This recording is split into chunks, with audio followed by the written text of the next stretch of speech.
Uhuru! Welcome to the 2020 convention of the International People's Democratic Uhuru Movement. Did you know that Uhuru means freedom in Swahili?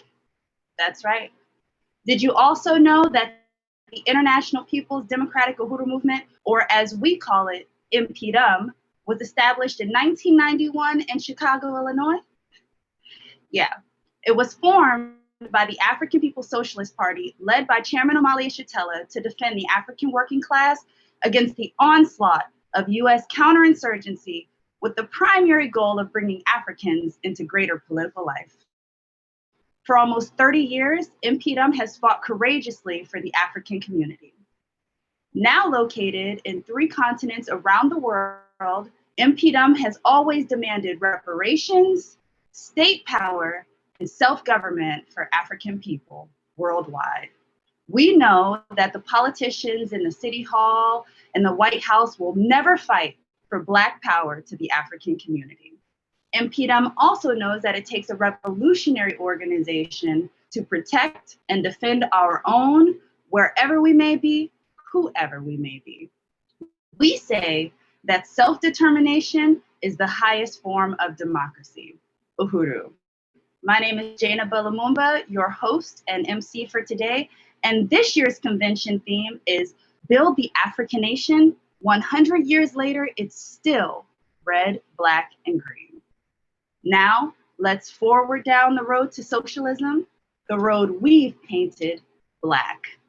I'm excited to introduce our president and my direct leadership, President Columbai Andanette, Uhuru President. Fist up! Fight back! Fist up! Fight back! Fist up! Fight back! Fist up! Fight back! Uhuru Comrades! Uhuru! Uhuru! Uhuru! Uhuru is a Swahili word, as my comrade said, that means freedom. And we are constantly engaged with the idea of liberation, freedom in our lifetime. So I am excited to welcome you all to the 2020 convention. This is not just a talk fest. This is not just us coming together, but this is where EPDUM's leadership is accountable to the membership to lay out what we was engaged in the last year and where we going. How are we going to continue to deepen the question of what we have to do to get ourselves out of this relationship that we are in with this state? And so I am excited for this convention, and I salute and appreciate our leadership that is going to be on fire through this convention. Yes, we have the leader of the African nation here with us today. Chairman Omali Yeshitela will be our keynote speaker, and you will hear from myself giving you the president's report and much more. So sit back and enjoy. Stay, get in your living room, get in that comfortable space. You don't want to miss this, share it. You want to send it to everybody and your friends, your family. If you're somebody in that place and you've been trying to organize, this is the time. This is what you want them to come to. So go ahead and take out the time and do that as well. Again, comrades, we are going to make it revolutionary hot, you know what I'm saying? Because we say that we always have to have a to what end. And so this convention is going to have lots of to what ends. Where are we going? How are we going to get there? And who's taking us? Uhuru! Fist up! Fight back! Fist up! Fight back! No surrender! No compromise! No surrender! No compromise! No surrender! No compromise! No surrender! No compromise! We will never compromise because we work under the leadership of the Vanguard Party, the African People's Socialist Party. Uhuru! Uhuru! Uhuru!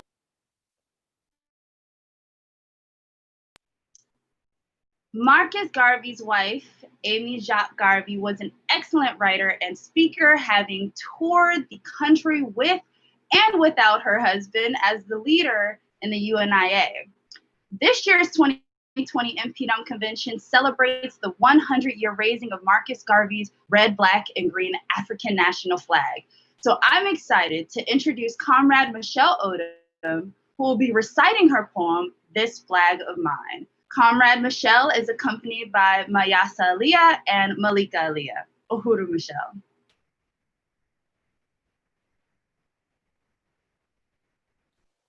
Uhuru. All right, ready? This Flag of Mine by Amy Jacques Garvey. Regardless of what is told of it. Regardless of what is told of it. Here's to this flag of mine. Here's to this flag of mine. The red, black, and green. The red, black, and green. Hopes in its future bright. Hopes in its future bright. Africa has seen. Africa has seen. Here's to the red of it. Here's to the red of it. Great nations shall know of it. Great nations shall know of it. In time to come. In time to come. Red blood shall flow of it. Red blood shall flow of it. Historians shall write of it. Historians shall write of it. Great flag of mine. Great flag of mine. Here's to the black of it. Here's to the black of it. 400 millions back of it. 400 millions back of it. Whose destiny depends on it. Whose destiny depends on it. The red, black, and green of it. The red, black, and green of it. Oh, flag of mine. Oh, flag of mine. Here's to the green of it. Here's to the green of it. Young men shall dream of it. Young men shall dream of it. Face shot and shells of it. Face shot and shells of it. Waving so high. Waving so high. Here's to the whole of it. Here's to the whole of it. Colors, grout, and pole of it. Colors, grout, and pole of it. Pleased is my soul with it. Pleased is my soul with it. Regardless of what is told of it. Regardless of what is told of it. Thanks God for giving it. Thanks God for giving it. Great flag of mine. Great flag of mine. Great flag of mine.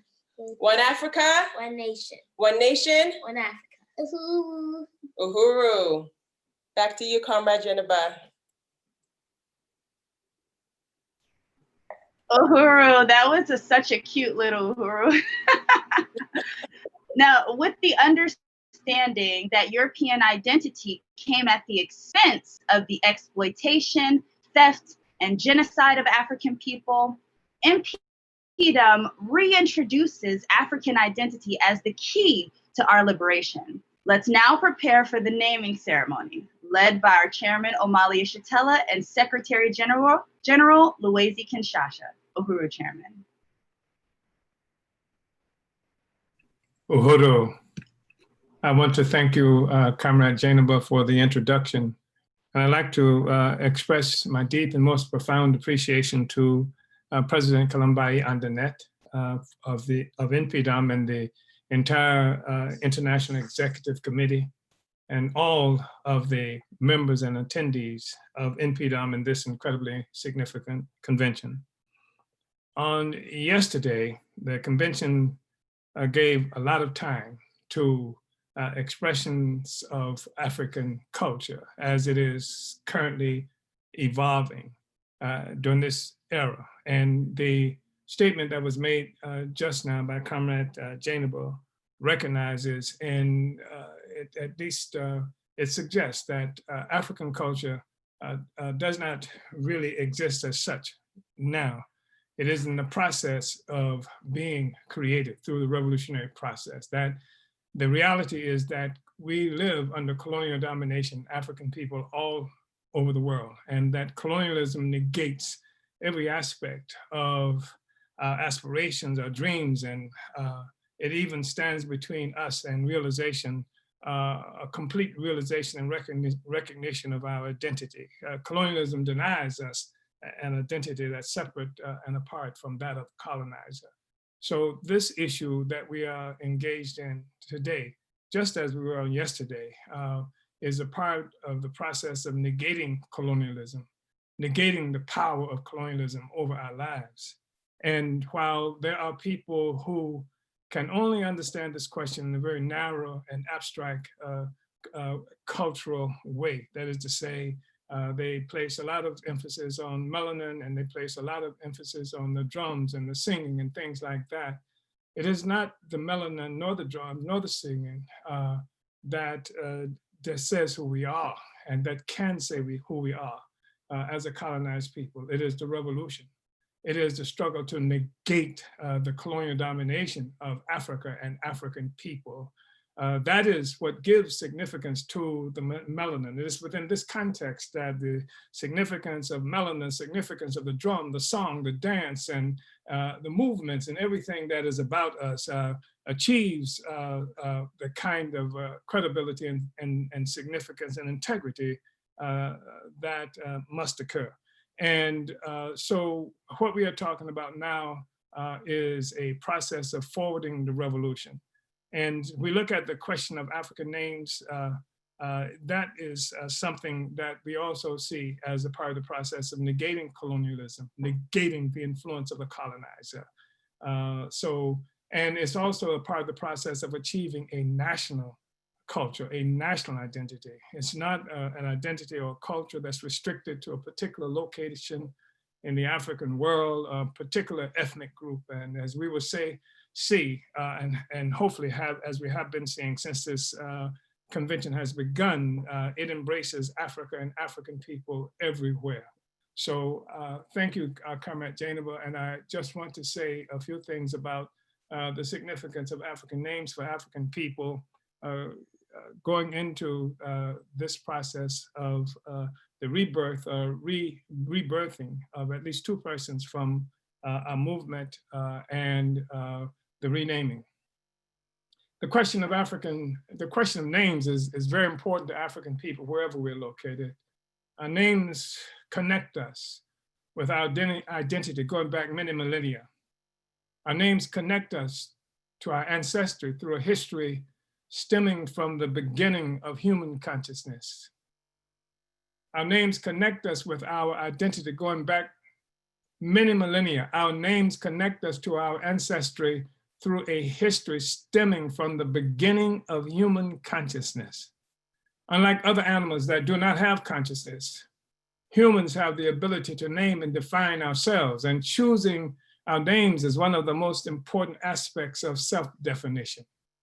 Traditionally, no African name is without meaning, whether it is to designate the day of birth, a complicated pregnancy, the older or younger of twins, expectations of success, the return of a deceased relative, loved one, or heroic figure, etc. Colonialism, the near total domination of Africa and Africans by foreigners and aliens has severely altered the ability of Africans to control our identity and our capacity for self-definition that is critical to the African naming process. For example, Europeans carved up Africa into a number of various territories that they named to identify them as white possessions. Also, once in control of Africa, whites imposed English, French, Portuguese, Spanish, and other European names on African people under their colonial domination. The same thing has happened to Africans in the US, with the great difference being that in the US, Africans have also been robbed of language and consciousness of African culture, though it does exist unrecognized among us. Despite this fact, Africans colonized within the US have always fought for our identity, including our names. The amazing worldwide movement led by the New York-based Marcus Garvey under the slogan, Africa for Africans, at home and abroad, was in the first quarter of the 20th century is the best evidence of the latent fidelity of Black people everywhere for our African identity. Many Africans colonized within the US always sought and adopted African names. In some cases, African mothers have invented names for their children as a form of resistance. This has become increasingly evident over the last several years, to the dismay of many proper Africans and colonial authorities. Our task today is to take custody of this natural, instinctive movement by Africans towards achieving a connection with Africa through adoption of African names as a form of decolonization resistance. We should use the tradition of giving our children names with significance, names that identify our children with their African nationality. There are several approaches to naming ceremonies, which are often determined by practices within a different ethnicity or location in Africa. Naming practices have a thread of commonality throughout the African continent, however. For example, naming ceremonies concern more than the birth parents. Relatives and community are always involved. In fact, sometimes a number of relatives or significant community persons may actually choose one of the names of a child. Names have meaning. They often represent the aspirations of our community for a newborn child. Today, the unification of Africa and African people is a task that is fundamental to our progress as a people. Therefore, we are not concerned so much for the ethnic origin of a name. We are Africans, and the name we choose must represent that reality more than anything else, regardless of the ethnicity or region usually associated with the name. Also, we free ourselves from the tendency to name female children in a way that locks their possibilities and aspirations and limited in bourgeois gender-determined roles. Examples of fierce African women warrior leaders, revolutionary scholars, builders, and producers must accompany other identities usually associated with women.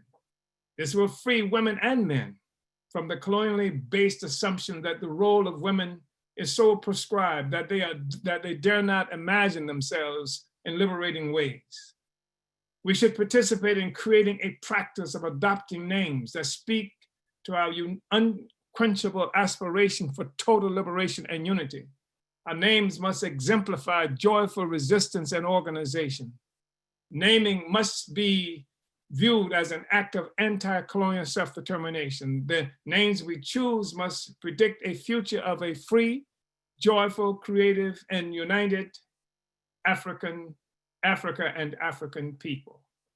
So now we want to move forward and actually look at the names that the people and the names that we will be conferring upon them as a community.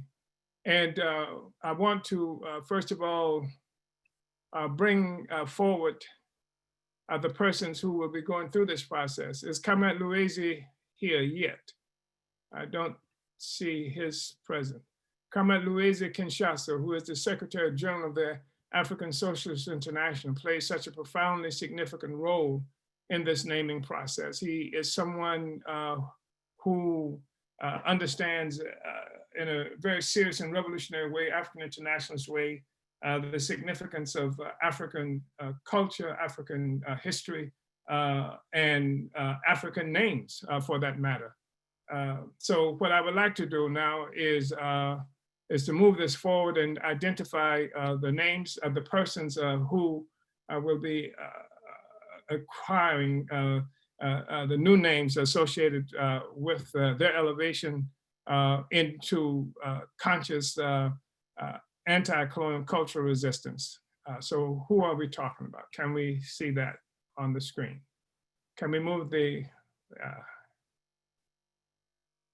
so the first person we are talking about is Comrade Malika Alexander. That is the name that she has now. She is the regional representative of the Midwest in the United States. She's a Midwest regional representative with an incredible responsibility and an incredible history of struggle and leadership that she's brought to our movement.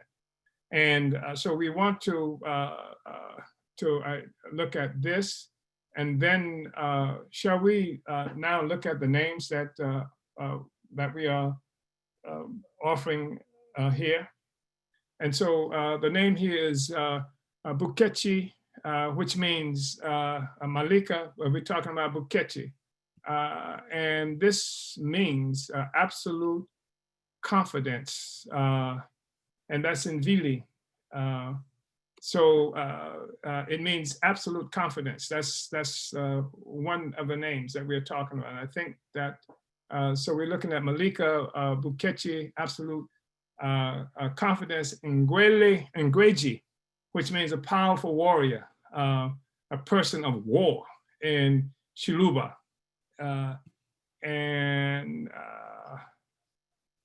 So Malika Bukechi Ngweji is what we're looking at in terms of names for Comrade Malika that would replace or the colonial names or add to the African name that she already has.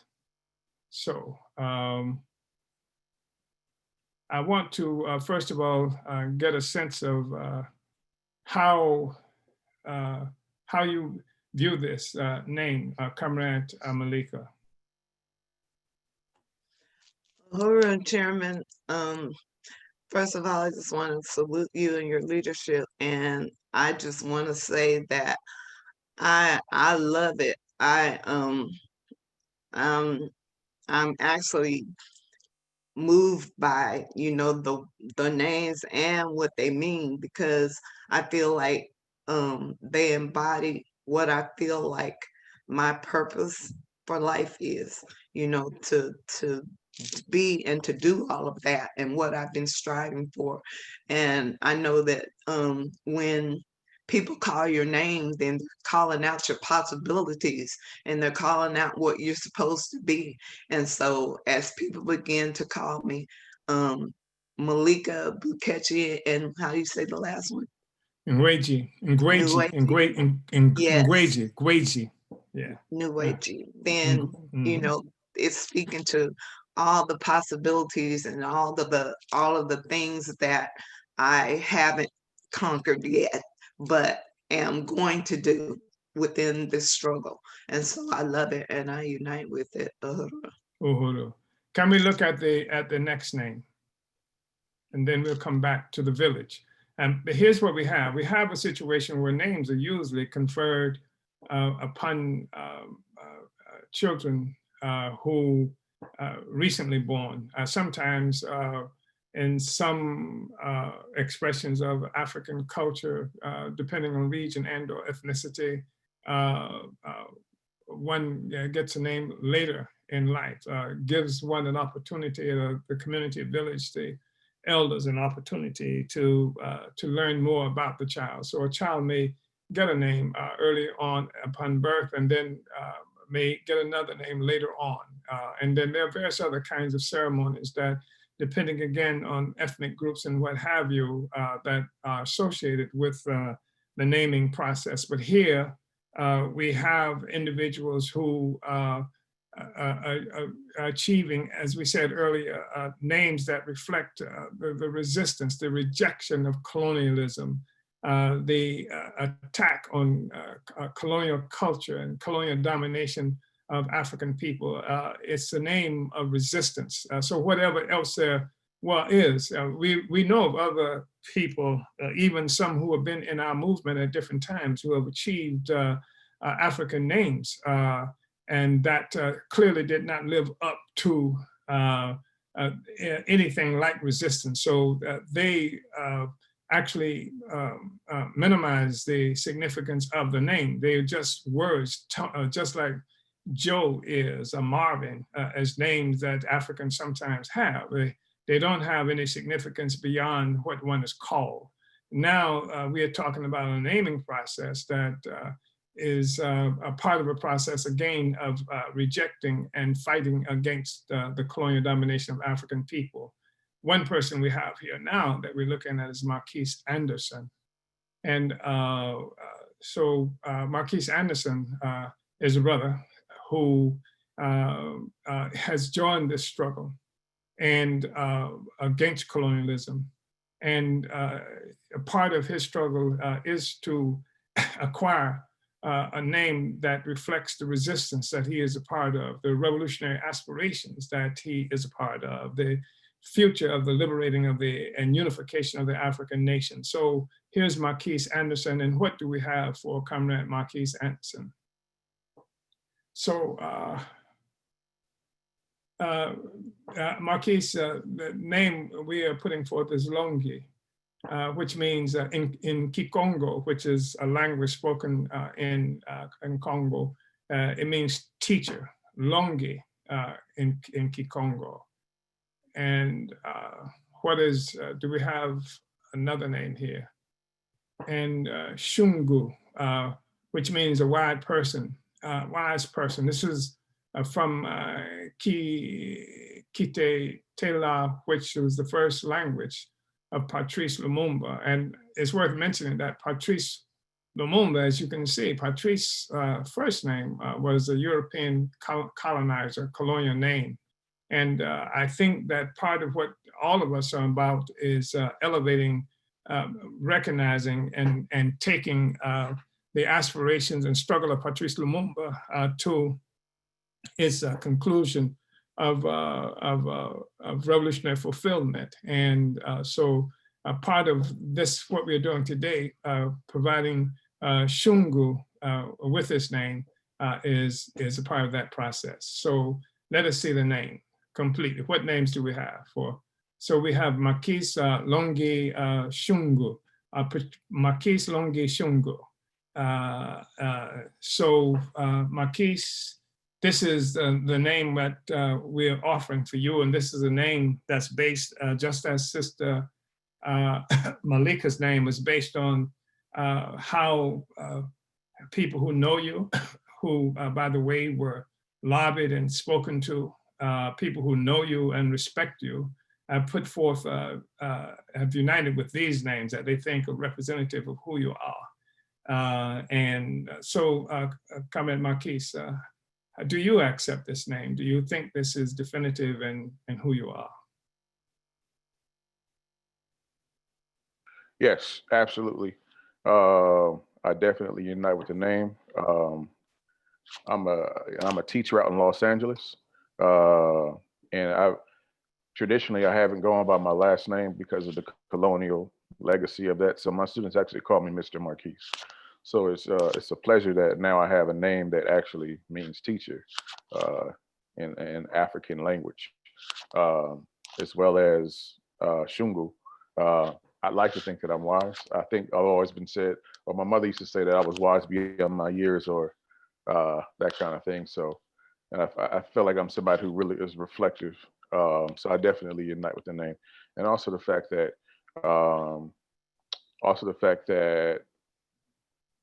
Patrice Lumumba is somebody who I really admire, along with Thomas Sankara, for their work in the continent of Africa. So it's really cool that I have a name that comes from the language that Patrice Lumumba spoke. I think that's really cool. It's really dope. Uhuru, we're going to have to look at Marquise though down the line. You're speaking of rejection of European names. This is a title, by the way, Marquise. I think it's French. Title of a purchased kind of royalty in France. But so what I would like to do now, brothers and sisters, comrades, is to get a sense from you, those of you, some of you contributed to the process, this naming process, by identifying the characteristics of the people who we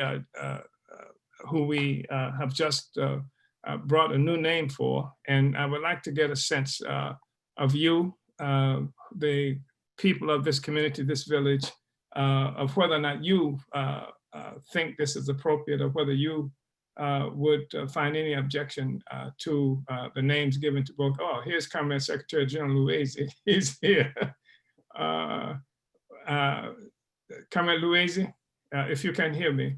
Can you? Yes, Comrade. I just wanted to know if you wanted to add anything about the two names, something about their relevance and something about their significance. This is Comrade Louisi Kinshasa, whom I spoke of earlier when we initiated this process. Uhuru. Yeah, Uhuru, first of all, I just want to be self-critical because I was looking for a connection on the wrong email. That's a Gmail. So it just didn't realize that. So basically, the names, as everyone knows, are really, yeah, let me just stop this noise.